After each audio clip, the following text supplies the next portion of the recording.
বৈষম্য বিরোধী ছাত্র আন্দোলনের সময় হতাহতের ঘটনা নিয়ে তদন্ত করবে জাতিসংঘের ফ্যাক্ট ফাইন্ডিং দল।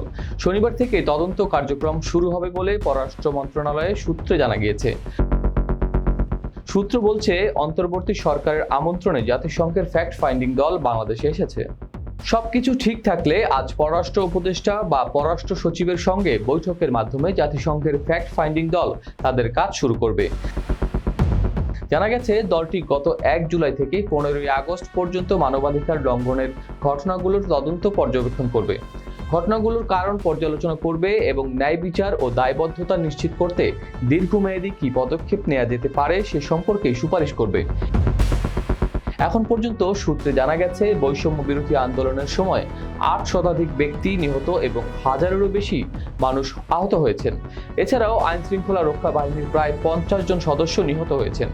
আন্দোলনের সময় হতাহতের পাশাপাশি সরকারি বেসরকারি বিভিন্ন জায়গায় অগ্নিসংযোগের ঘটনাও ঘটেছিল।